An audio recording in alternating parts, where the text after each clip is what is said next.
Parfait. Voilà, donc je dois vous informer que vous êtes enregistré. Parfait. Merci.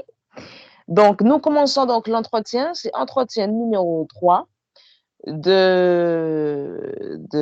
mémoire pour vérifier la problématique sur l'innovation des MOOC et notamment sur l'impact des MOOC sur l'auto-formation. Notamment, nous allons vérifier donc 2 hypothèses. Alors, ma première question pour vous, enquêté numéro 3, c'est qu'est-ce qui vous a donc incité à vous inscrire à des cours de MOOC? Et si vous pouvez me donner des exemples, ce serait parfait. Alors, il y a plusieurs raisons convergentes qui m'ont amené à m'intéresser au MOOC. Pour faire schématique, il y a des raisons professionnelles et des raisons personnelles. Alors, les raisons professionnelles, c'est que depuis 1985, je m'intéresse à l'alliance entre le numérique et la pédagogie des adultes.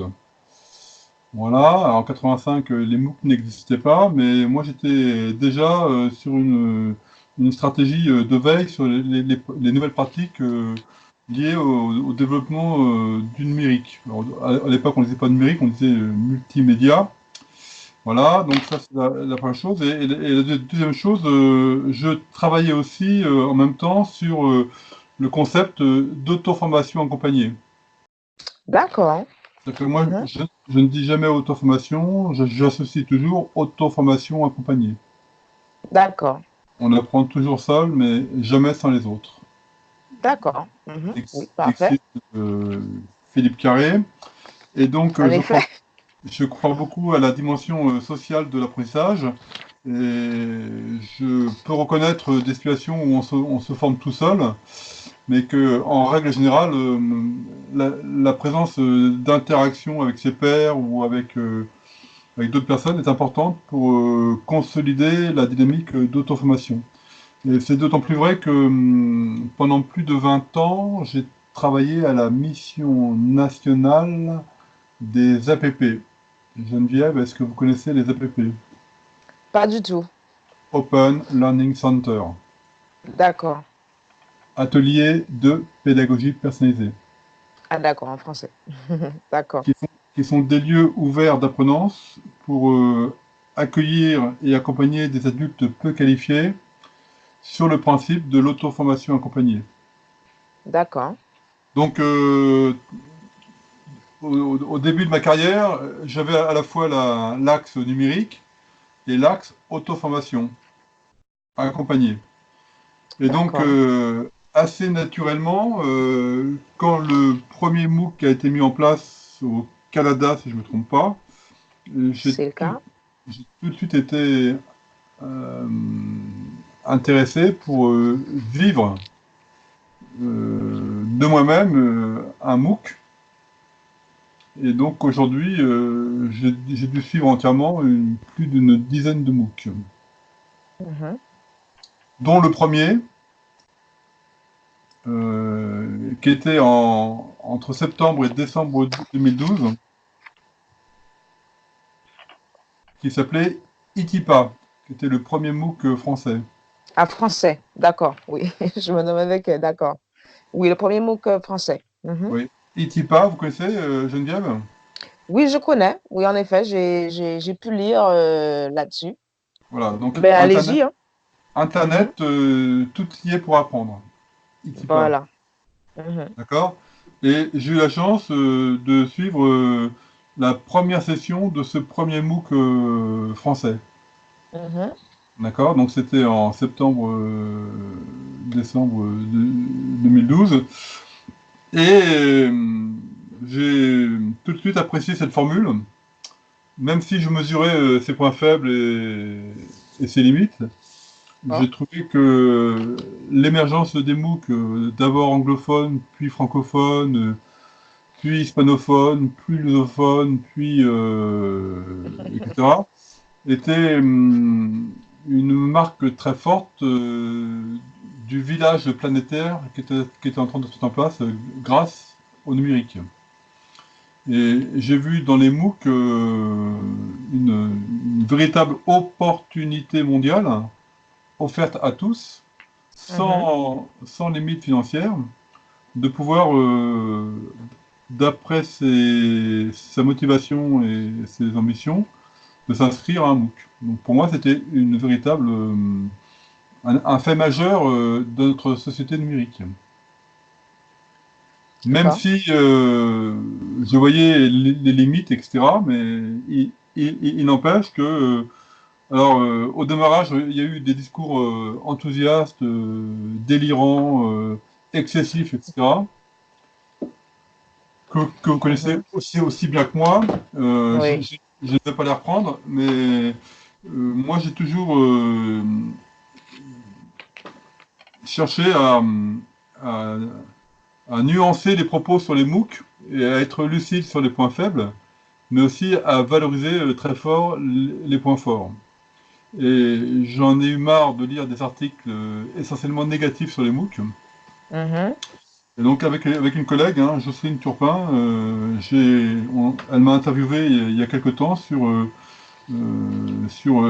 l'émergence des MOOC, D'accord. Mhm. que j'inscris comme étant un élément qui vient conforter le vaste paysage des formations ouvertes et à distance.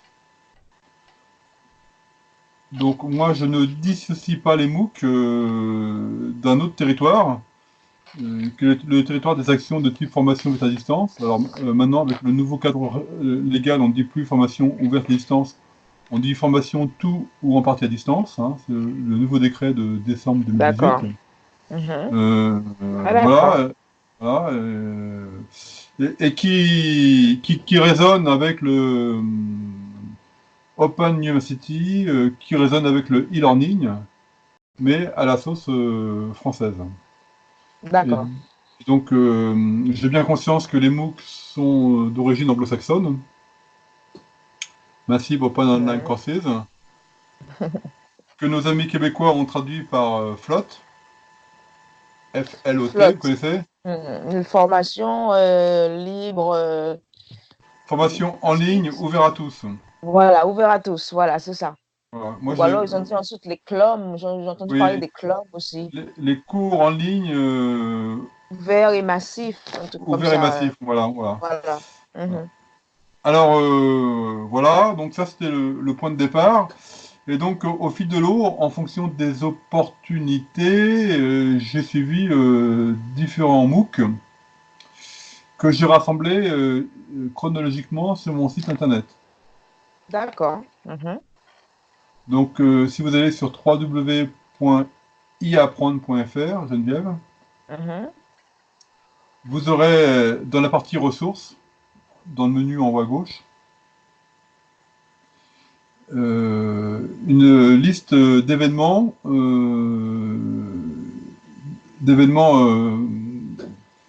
d'apprentissage divers que j'ai vécu moi-même ou que j'ai animé moi-même autour des MOOC, autour des forums ouverts, autour des World Café, autour des hackathons, etc., etc.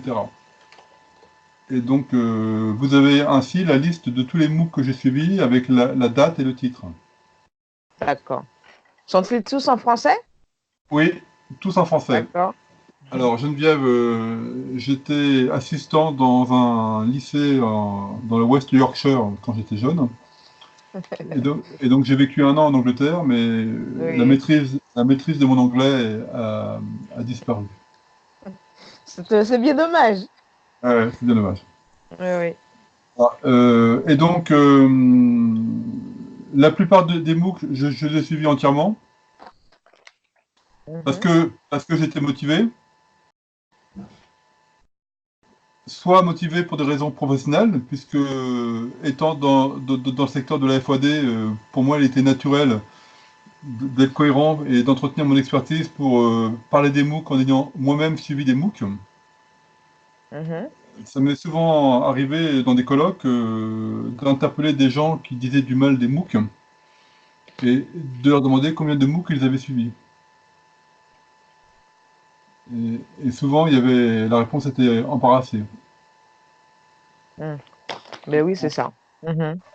Et donc, moi, je disais que moi, j'avais suivi des MOOC, hein, et que, en tant qu'apprenant, j'avais une autre vision, que certes, j'étais lucide sur les dérives possibles, les limites possibles, les écueils possibles, etc., etc., mais que derrière tout cela, il y avait quand même une volonté mondiale, culturelle, de partager le savoir de qualité, ce qui est quand même un événement majeur.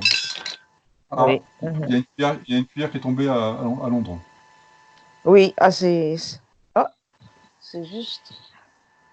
Voilà. Je remets. D'accord. Mon bracelet, Ah, voilà. voilà, incroyable.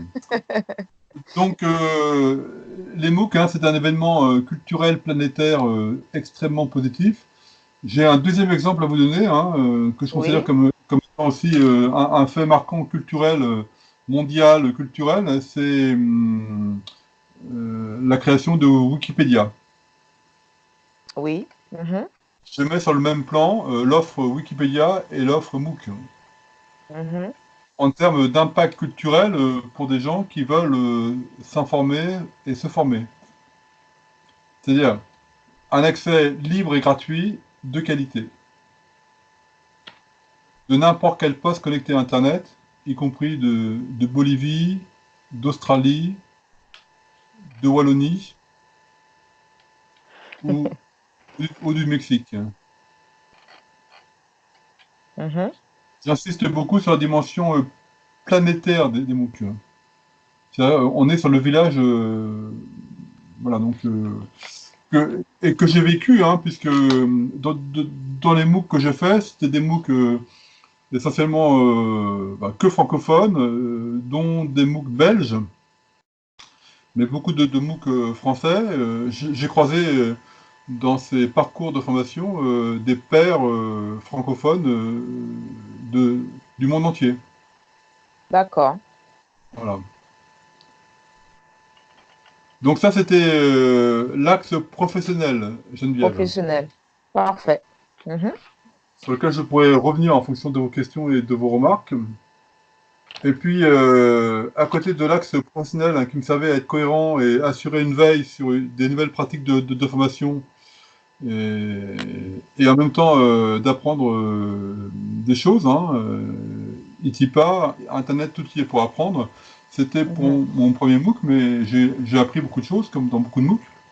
Et puis la deuxième raison, qui était une raison personnelle, bah, c'était de me dire, bah, Jean, tu es un professionnel qui travaille sur le champ de l'apprenance, certes, mais tu es d'abord un apprenant. Et tu peux Mhm. aussi apprendre pour ton plaisir. Et donc, tu vas aussi, en fonction de ta charge de travail, de ta disponibilité, pouvoir choisir des MOOC sur des sujets qui t'intéressent. Donc, les deux, mon capitaine. Alors, D'accord. essentiellement professionnel, mais je me suis réservé des créneaux, hein. Alors, pour moi, un MOOC, hein, c'est un parcours de 4 à 6 semaines dans D'accord. lequel je Mhm. dois réserver entre 3 et 5 heures par semaine de travail. Mhm. Voilà. Donc, si j'ai pas ces 3 à 5 heures par semaine de libre, je ne m'inscris pas à MOOC. D'accord. C'est Et sage. c'est ça, je Mhm. vois, bah, c'est dû à mon âge, à mon âge avancé, hein. Et moi, je suis toujours étonné de gens qui s'inscrivent à des MOOC. Alors, comme c'est Mhm. gratuit, ils s'inscrivent. Et puis, ils se rendent compte que derrière, il y a un travail à fournir, oui, on n'apprend pas sans effort. Et il y a des activités à suivre, il y a des vidéos à voir, il y a des quiz à faire, etc. Et les gens disent, mais je n'ai pas le temps. Ah, oui, mais on n'a pas le temps si on ne s'organise pas pour ne pas prendre le temps. Mais pour moi, la question de la gestion Mhm. du temps, la liberté de la gestion du temps dans un MOOC est une opportunité sublime. C'est-à-dire que le MOOC me permet de m'affranchir du lieu et du temps, Mhm. dans la limite du raisonnable. C'est-à-dire que j'ai 3 à 5 heures de travail à faire par semaine, mais dans cette semaine-là, je les fais quand je veux. Voilà. Mhm. Et donc pour moi, le MOOC, c'est un espace de liberté pour des apprenants motivés. Je ne sais pas si je suis clair. Très clair. Très clair. Alors, motivé soit pour des fins professionnelles, soit motivé pour des fins personnelles. Et là, je peux illustrer, hein. J'ai suivi, par exemple, un MOOC sur les impressionnistes, Sur les impressionnistes, d'accord. Mhm. fait par une filière d'Orange qui s'appelle Solerny, qui était remarquable. Vous recommandez donc. Que, que je recommande, ouais, très fortement. J'ai suivi un autre MOOC récemment sur le siècle des Lumières, D'accord. Mhm. avec, avec fun, comme on dit en français. En français, oui. J'ai suivi un MOOC fait par l'Université de Lorraine avec fun sur de l'atome à l'humain à la racine des mots scientifiques. Voilà D'accord. un troisième exemple de MOOC que j'ai suivi pour mon plaisir. Et D'accord. j'ai bien l'idée prochaine, en fonction de ma charge de travail, de m'inscrire plus tard dans des MOOC pour mon plaisir. Le siècle des Lumières, hein, bah, moi j'ai fait l'école, j'étais au lycée, donc j'ai une certaine culture générale hein, sur le siècle des Lumières, mais là, en travaillant sur ce MOOC-là, j'ai pu euh, recadrer les choses, remettre en perspective, m'assurer, etc. Et mesurer l'impact du siècle des Lumières sur, sur le, je cherche le terme, sur la conscience politique mondiale. Voilà. D'accord. Voilà. Est-ce que vous pouvez étayer un petit peu? Vous avez parlé des MOOC en tant qu'espace de liberté pour des apprenants motivés, ce qui va sûrement être une citation, hein, je dis dans le mémoire. Parlez-moi de cet aspect de motivation. Est-ce que vous pensez que la motivation vient pendant le MOOC ou avant le MOOC ou dans votre cas, comment est-ce que ça se passe en fait? Les deux, mon capitaine. D'accord.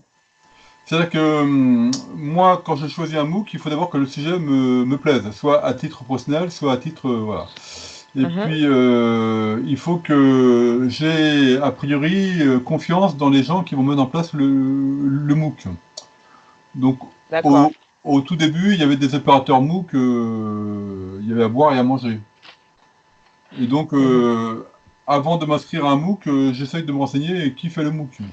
Bon, depuis, il y a eu du ménage de fait, hein, et aujourd'hui, la plupart des opérateurs des MOOC sont des écoles, des universités, des organismes extrêmement sérieux, etc. Donc, de mon point de vue, Mhm. on a beaucoup de qualité dans les MOOC. Mais en tout cas, un, il faut que le sujet me plaise, et que deux, j'ai confiance dans le, dans l'opérateur. D'accord. Après, il y a un troisième point, c'est la fiabilité. Alors, j'ai eu un seul contre-exemple hein, où le MOOC ne marchait pas. Et c'était bien dommage parce que c'était un MOOC qui m'intéressait, hein, qui s'appelait e-learn au carré, fait par Christophe Battier et Marcel. Marcel. Le père de Caroline Connect. Mince. Vous connaissez le père de Caroline Connect? Caroline Connect. C'est la plateforme concurrente de MOOC. Euh, En France, en En France. France, elle est belge, elle est belge. Elle est faite avec Liège et Lyon. Donc Je Christophe vous ai... Battier et Marcel, D'accord. ça va me revenir, d'accord? Et donc là, D'accord. c'est le seul MOOC que j'ai suivi entre octobre 2013 et juin 2014 où la Mhm. plateforme n'était pas fiable. Donc ça m'a vite gonflé. Donc il faut que le sujet m'intéresse, il faut que j'ai confiance, il faut que ça marche. Oui, Et bien puis sûr. après, et après, il faut que les activités qui soient proposées soient diversifiées. Voilà. Là, on parle du niveau pédagogique. Donc, Oui, oui, oui. C'est-à-dire, il y a des MOOC qui ressemblent à des cours, il y a des MOOC qui ressemblent plus à des communautés. Les MOOC communautaires me plaisent plus que les MOOC académiques. Alors maintenant, on a souvent un mixte des deux, mais je suis assez attentif à des pédagogies collaboratives par rapport à des pédagogies descendantes. Donc, pour moi, ça c'est aussi un facteur. Donc très concrètement, par exemple, j'aime bien, en fonction du temps que j'ai, interagir avec des pairs. Donc avoir des activités collaboratives. D'accord. Mais bon, on en parlera dans un instant parce que cela rejoint en fait ma deuxième question et donc ma deuxième hypothèse. Donc, si vous voulez bien, on va en parler plus loin, mais j'aimerais vous poser une question un petit peu plus sur cette question de motivation. Donc, vous me dites que, bon, bien sûr, ça dépend que le sujet vous intéresse et tout. Mais j'aimerais savoir justement quelle est la différence maintenant pour vous sûrement disons, dans le paysage de l'apprentissage en ligne, e-learning, et de ce qu'il y a de disponible. Quelle est la différence maintenant que les MOOC sont sous la scène, on va dire? Quelle est la différence pour vous entre, disons, la période avant MOOC et puis la période après MOOC, disons? Est-ce qu'il y a une différence pour vous? Oui, oui, il y a une différence fondamentale, c'est que, je le dis et je le redis, hein, le MOOC est l'expression d'une liberté d'apprendre. C'est-à-dire qu'on ne force personne à s'inscrire à un MOOC. Même si je sais qu'il y a certaines écoles d'ingénieurs qui ont intégré des MOOC comme étant un passage obligé. Ah bon? Oui, Mhm. voilà. Donc, par exemple, j'ai suivi un MOOC qui est remarquable, hein, c'est peut-être le MOOC qui m'a le plus apporté, qui est le MOOC qui s'appelle Gestion de projet par l'école centrale de Lille, Mhm. qui est l'un des MOOC francophones les plus connus au monde. Voilà. Et donc, apprendre à gérer un projet, bah, moi, j'ai fait des études de chimie, on m'a jamais appris à gérer un projet. Et D'accord. 30 ans après, j'ai suivi ce MOOC gestion d'un projet et j'avais appris par moi-même à gérer des projets, mais sans en avoir euh, les bases et les fondements. Et donc, D'accord. en suivant ce MOOC avec l'école centrale de Lille, j'ai pu mettre de l'ordre dans mon désordre, c'est-à-dire prendre des éléments pour mieux gérer des projets. D'accord? Et ce MOOC-là, il est remarquable. Il est tellement remarquable qu'il y a des écoles d'ingénieurs en France, me semble-t-il, hein, je ne suis pas sûr de moi, mais je dis me semble-t-il, qui Mhm. ont dit à leurs élèves ingénieurs, bah, plutôt que de vous faire des cours sur la gestion de projet, on va vous demander de suivre le MOOC de l'école centrale de Lille. D'accord. Alors, c'est une, euh, c'est une déviance, hein, puisque du coup les Mhm. MOOC deviennent obligatoires, mais c'est peut-être une déviance positive, hein. En tout cas pour moi, ce que le MOOC a apporté, c'est cet espace de liberté. D'accord. Et donc à partir Mhm. du moment où on donne de la liberté à l'apprenant, ça c'est mon hypothèse, hein, plus je donne de liberté à l'apprenant, et plus il a des chances de s'impliquer. D'accord. Mhm. Et donc moi je travaille sur des parcours de formation multimodale, et l'un des critères de qualité pour moi d'un parcours de formation multimodale, hein, c'est la combinaison d'activités contraintes, Mhm. d'activités souples et d'activités libres. D'accord. Si je Mhm. suis capable à l'apprenant, C'est un spectrum? oui, on peut dire ça, oui. Mhm. C'est-à-dire que quand moi j'écoute quelqu'un me parler d'un parcours e-learning, d'un module de formation, etc., j'essaye d'analyser qu'est-ce qu'est-ce qui est contraint dans le parcours, qu'est-ce qui est souple et qu'est-ce qui est libre. Et souvent j'observe D'accord. qu'il y a peu de liberté et souvent peu de souplesse et beaucoup de contraintes. Alors, voilà. Donc moi, dans ce que j'ai vu du e-learning, c'est beaucoup de contraintes. Mhm. Alors, voilà, donc en FAD, il y a contrainte et souplesse. Et moi, je me bats pour donner la possibilité à l'apprenant de lui offrir des activités contraintes, parce que pour apprendre, il y a des passages obligés, bien sûr. Mhm. Des activités souples, où il va pouvoir choisir le lieu, le temps, l'outil, la modalité, etc., etc., le sujet, le contenu, voilà. Mais en négociation avec l'équipe pédagogique. Et puis, troisième point, un point qui me paraît fondamental, c'est que dans le parcours, donner du temps reconnu, hein, reconnu dans le parcours, pour des D'accord, activités libres, qui ne dépendent que du choix de l'apprenant, ou du binôme, ou du trinôme.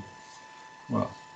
Et, et ben, pour moi, les MOOC peuvent être cet espace de liberté. d'accord.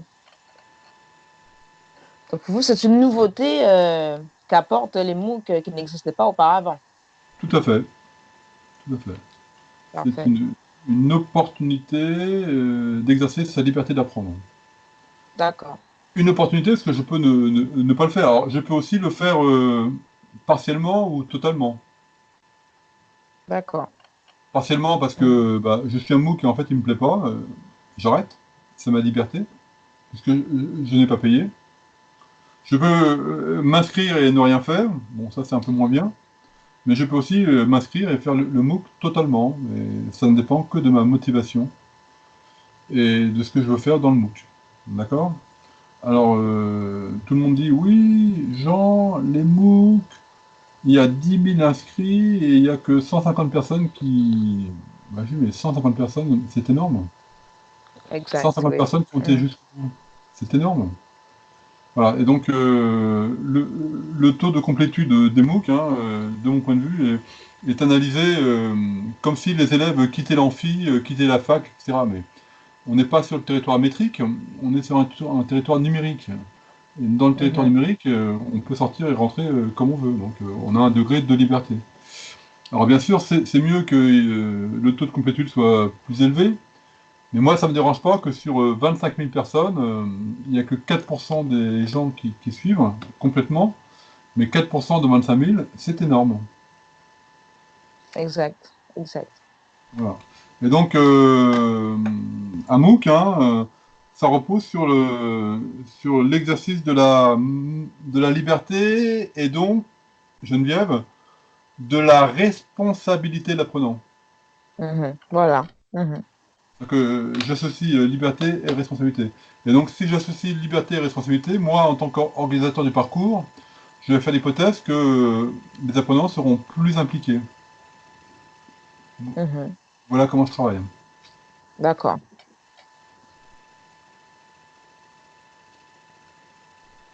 Parfait. Est-ce que nous pouvons revenir donc sur ces fameux MOOC communautaires dont vous parliez tout à l'heure? Oui, Je sais pas en fait, parce que bon, peut-être que c'est une question de terminologie en français, mais je sais en anglais, justement, les MOOC qui ont été inventés donc par les Canadiens George Siemens, ils avaient en fait commencé avec cette formule communautaire ou qu'on appelle connectiviste en fait en oui, anglais, tout à fait, oui, connectivism. oui. Oui. Et je sais C'est pas, les CMOOC et les les XMOOC. CMOOC. Oui, Exactement, exactement. Avez-vous suivi des CMOOC? oui, Est-ce que vous parlez de CMOOC? Quand vous me dites MOOC communautaire, c'est de ça que vous parlez ou oui, oui, oui, oui. Alors, j'ai suivi des Parfait. MOOC plus ou moins communautaires. D'accord.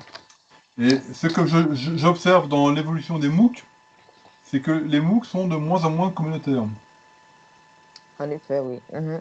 Mais par contre, ils ont tous une petite partie communautaire. Alors, ça peut être Mhm. réduit à un forum.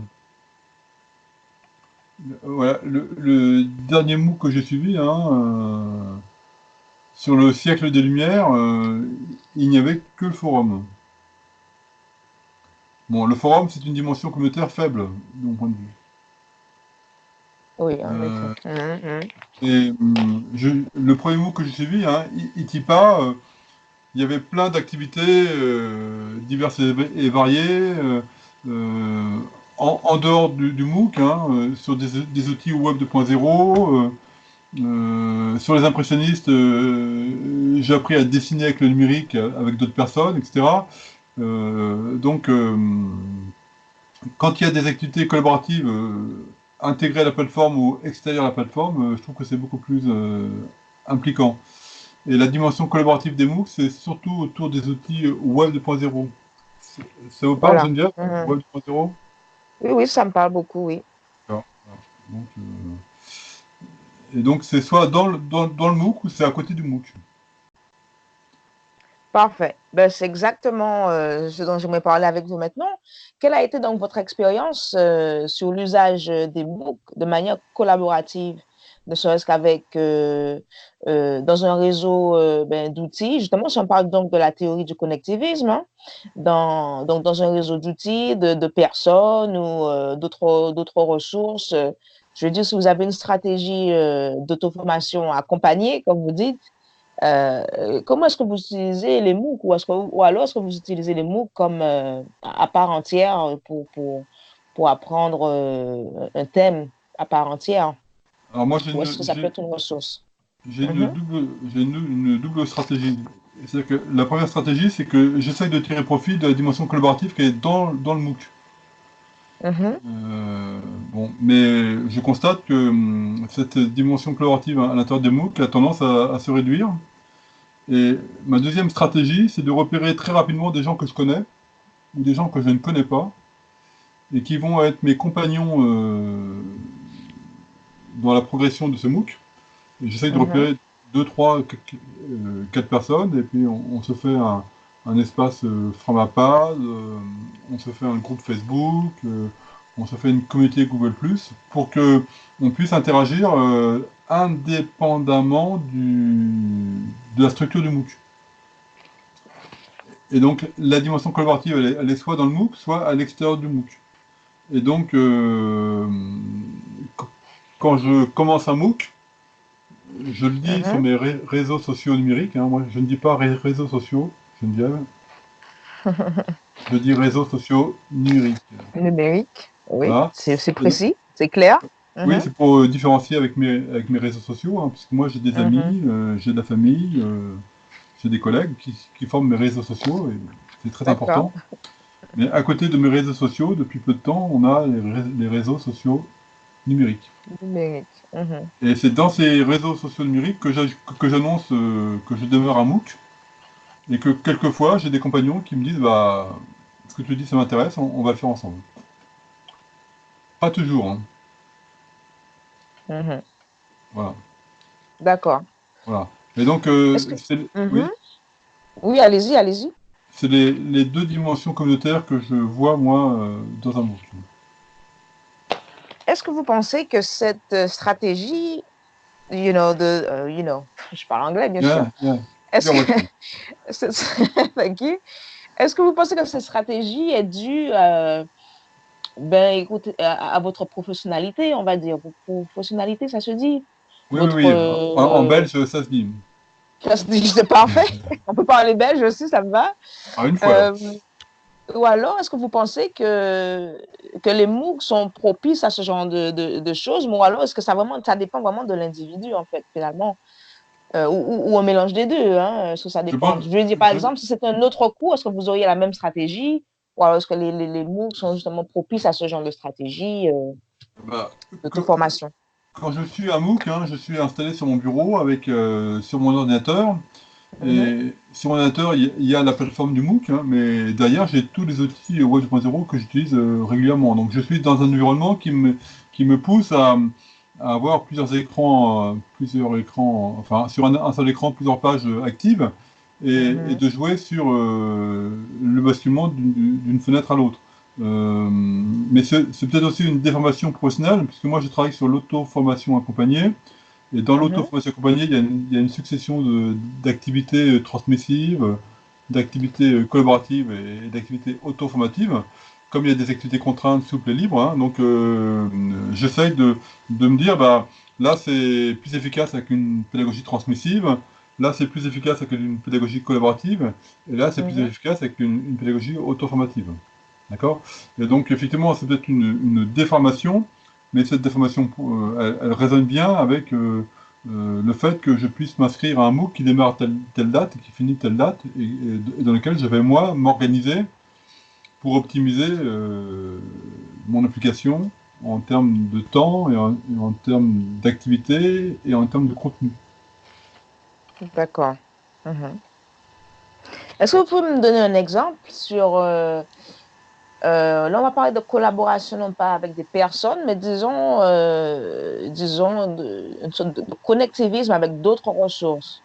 Si par exemple, vous avez parlé d'abord de suivre des MOOC dont les sujets vous intéressent, ce qui est tout à fait normal, mais est-ce que vous voyez un sujet qui vous intéresse à la vue donc de l'offre, on va dire du MOOC, ou est-ce que vous cherchez à trouver un MOOC sur un sujet que vous voulez apprendre Alors, originellement? il y a deux personnes à qui on n'a rien demandé qui spontanément ont mis en place des annuaires de MOOC francophones. Voilà. Et donc, Mhm, moi, je raisonne de la suivante, c'est-à-dire que dès que mhm, je vois que j'ai du temps, hein, de par ma charge de travail, mhm. dès que j'ai du temps, eh ben, je tape annuaire MOOC francophone,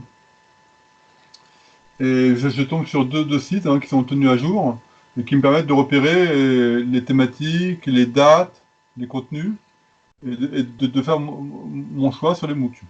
Euh, avec l'idée que j'aime bien les MOOC de fun, voilà, donc... Mhm. Voilà, et donc, je, je choisis, je choisis comme ça. D'accord. Donc, vous choisissez, en fait, vous allez au départ avec une idée, bon, j'ai envie d'apprendre quelque chose, et vous allez dans l'annuaire et vous trouvez quelque chose qui vous intéresse, Alors, si j'ai bien non, compris. non, c'est pas ça. Ou- Je me dis, Jean, tu as du temps pour apprendre. D'accord, Et tant qu'on apprend, on reste jeune. en effet. D'accord. Geneviève, vous ne pouvez pas comprendre ça, mais plus, plus tard, vous pourrez comprendre. Et donc, je me dis, Je bah, comprends tout à fait. très bien. Et donc, je me dis, bah, Jean, tu as du temps pour apprendre. Qu'est-ce que tu vas apprendre? Et là, je vais sur le site et je regarde. Et je me dis, Voilà, c'est ça. est-ce que c'est professionnel ou est-ce que c'est personnel? Il y a aussi des choses qui m'arrivent assez souvent, c'est des collègues qui me disent, Jean, il y a un MOOC qui démarre. Mhm. Même à travers mes réseaux sociaux numériques, hein, j'ai mes collègues qui me disent, Jean, il y a un MOOC qui démarre, qui est bien, etc., etc. Donc, je saisis aussi des opportunités par recommandation. Mais D'accord. recommandation des gens que je connais, hein. Oui, d'accord. Pas des recommandations qui traînent comme ça sur le Non, web. non. D'accord. Oui, en fait, parce qu'en fait, j'essaie de comprendre en fait si votre choix d'un sujet venait déjà peut-être d'un besoin, d'où vient le besoin en fait? Est-ce que c'est un besoin, si vous avez peut-être repéré un Alors, gap ouais, non, déjà? c'est Mhm. les deux, hein. Par exemple, j'ai suivi D'accord. un MOOC sur les savoir-faire comportementaux. Mhm. Donc, dans une approche compétence, hein, il y a les savoirs, les savoir-faire, et maintenant les savoir-faire comportementaux, hein. C'est la didactique professionnelle d'Henri Boudot, le Québécois. Et ça tombait bien parce que j'étais en train de travailler sur la mise en place des parcours à FEST, Action de formation en situation de travail, dans lesquels on va développer des compétences transversales et des compétences professionnelles. Et parmi les Mhm. compétences transversales, il me paraissait intéressant d'éclairer les savoir-faire comportementaux. Et donc là, j'ai suivi ce D'accord. book hein, belge avec le forum. Et là, c'était en résonance avec un besoin. Voilà. Donc, D'accord. mais c'est parce que j'ai eu connaissance par un collègue qui m'a dit, Jean, il y a un MOOC belge qui va démarrer qui est intéressant. Voilà. Et, D'accord. et qui me dit, je me suis dit, bah, ça tombe bien, ça va me conforter dans mon expertise professionnelle. D'accord. Et voilà. D'accord. Très bien. Très bien. Est-ce que vous avez déjà utilisé des MOOC en tant que en part en tant que ressource, c'est-à-dire que le MOOC en lui-même serait plus comme une facilitation, on va dire, pour l'apprentissage d'un thème, juste une ressource. Oui, il y a des MOOC qui ont conforté mon expertise professionnelle. D'accord. Hmm. Et quand vous êtes confronté, en fait, vous voulez dire quoi exactement? Eh ben, le MOOC me permet d'explorer un sujet sur lequel j'ai des connaissances, mais qui me conforte dans ses connaissances et dans ses compétences. D'accord. Donc c'est plus comme un support sur des savoirs que vous avez déjà. on va dire. Exactement, exactement. C'est des sujets que je connais mais que je ne maîtrise pas totalement et je me sers des Mhm. MOOC comme un outil pour conforter mes compétences. D'accord.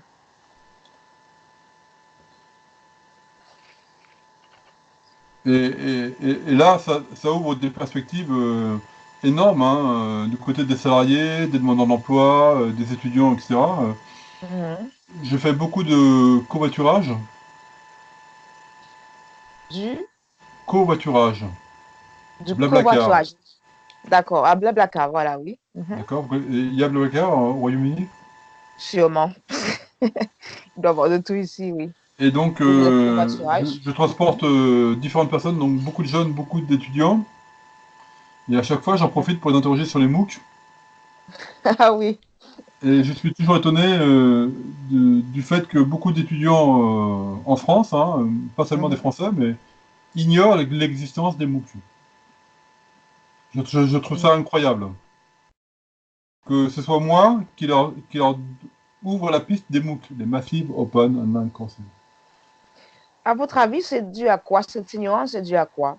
Puisqu'ils sont Alors, sous le net. Ils sont... alors, c'est dû à plusieurs choses, mais mhm.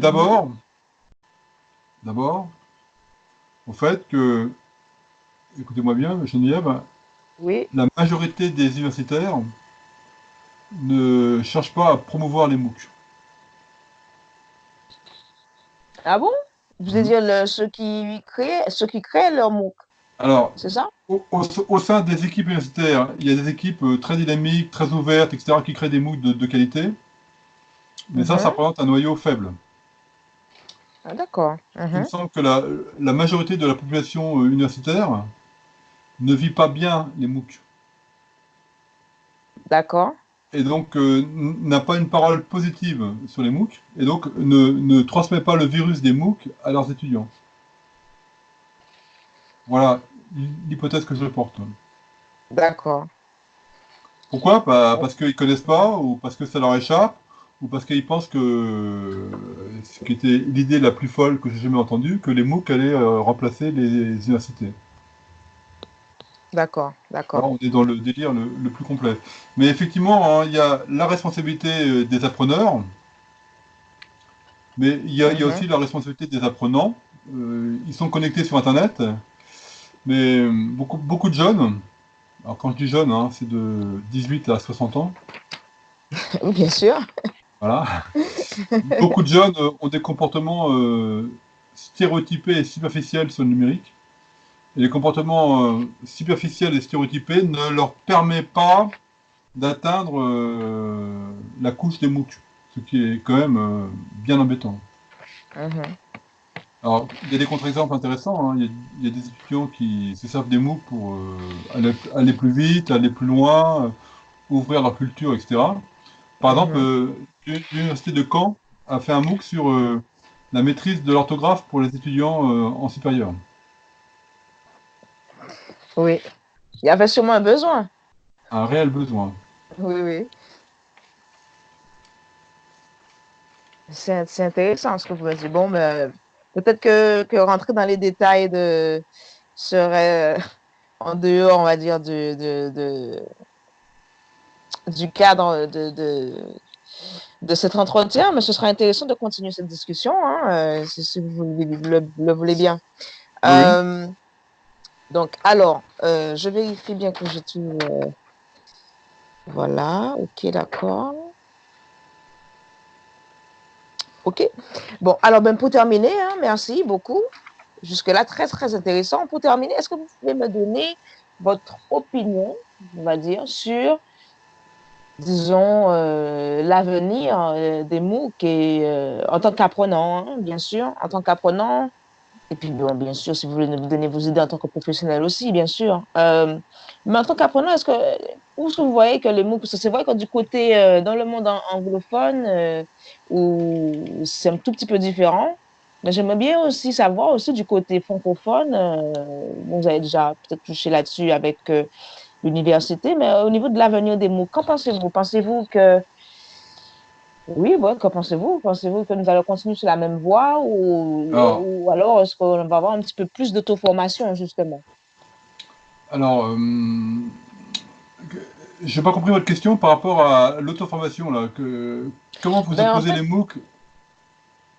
est-ce que vous pensez que les MOOC bon, ben, vont justement aider, ne serait-ce à continuer, parce que là, vous me parlez des jeunes qui ne savent même pas que ça existe, mais bon, en pensant peut-être que dans l'avenir, ils le sauront. Est-ce que vous pensez que dans l'avenir, justement, et que les MOOC déjà vont rester, vont peut-être évoluer d'une certaine façon ou d'une autre, et que est-ce qu'ils vont aussi aider donc à l'auto-formation des Accompagner. jeunes accompagnés? Oui, bien sûr. Voilà. Alors, c'est difficile de faire des prévisions, hein. Mhm, D'abord, il faut être lucide, hein. Les MOOC, c'est très récent. mhm, Hein, donc, on a encore peu de recul, hein, puisque le premier MOOC que j'ai suivi, moi, c'était en 2012. Là, on est en 2019. J'essaye de suivre un MOOC, un ou deux MOOC par an. Moi, je crois que les MOOC ont un véritable avenir et que, ils ont un véritable avenir parce que c'est aussi un stimulant sur la francophonie. C'est-à-dire d'accord. que du coup, Mhm, ça crée avec la Suisse, la Belgique, le Québec, l'Afrique, enfin tous les pays francophones, c'est un vrai territoire partagé. Et donc, et puis ça fait rayonner la francophonie comme un équilibre avec la dominante anglo-saxonne. Mais je pense aussi aux MOOC hispanophones, lusophones, etc. Ça, c'est le mhm, premier point. Euh, le deuxième point, c'est que la 5G va arriver. Elle est peut-être mhm. déjà arrivée à Londres. On attend des nouvelles de Huawei, apparemment. Ouais, voilà. Donc Mais oui, apparemment, ça arrive. Teresa a dit oui. Teresa, elle a dit oui, oui. Elle a dit Donc, oui. on verra. Bah, On sait toujours pas sur le Brexit, mais au moins on sait pour la 5G. Donald ne va pas être content. Et donc, Non, non. on en est qu'au début de la digitalisation des territoires. Et là, je pense en particulier, parce que moi, je l'ai vécu de vive voix, hein, à nos collègues et nos amis africains, Mhm. pour qui les MOOC est un véritable miracle culturel. À condition qu'ils aient une connexion. Mais les connexions en Afrique se développent aussi très fortement. Et du coup, ça donne une bouffée d'oxygène sur le partage de la connaissance et le partage des compétences de manière très importante. Donc moi, je pense D'accord. aussi que avec le développement de l'accès Internet par satellite, par, par les ballons là, qui vont naviguer au-dessus de nous, etc., Mhm. c'est un autre vecteur. Et le savoir, plus on le partage et plus il se développe. Donc, oui, oui, moi je crois beaucoup. Après, la question, hein, qui est une question délicate, c'est comment les, ce que j'appelle les appreneurs, Mhm. c'est-à-dire tous ceux qui ont une responsabilité dans le déploiement du savoir au niveau mondial, comment les appreneurs vont, eux, s'approprier ou pas les MOOC. Et Voilà. là, je suis plus inquiet, paradoxalement. Ah oui, C'est que pourquoi? je fais plus confiance aux apprenants qu'aux appreneurs. D'accord. Mhm. Oui. Mhm. Parce que je pense que les appreneurs vivent les MOOC comme une remise en cause de leurs compétences et leur métier. Ce qui est, de mon point de vue, une erreur. Et donc, ça crée de la résistance. Ça crée de la résistance parce que peut-être qu'on va conclure là-dessus, Geneviève. Mhm. Oui. Je reviens au point de départ, c'est que donner de la liberté à l'apprenant pose, peut poser culturellement des problèmes. Voilà. Oui. Vous voyez ce que je veux dire, c'est que Mhm. moi j'ai fait des études à l'université de Rouen, et quand je regarde parmi toutes les activités qu'on m'a proposées, quel était le niveau d'activité contrainte, quel était le niveau d'activité souple, et quel était le niveau d'activité libre, eh ben c'est clair, J'ai fait un bac plus 5. Tout était contraint. Oui. Mhm. Et je pense que dans la culture latine, peut-être pas dans la culture anglo-saxonne, Mhm. mais dans la culture latine, donner de la liberté à l'apprenant est très mal vu.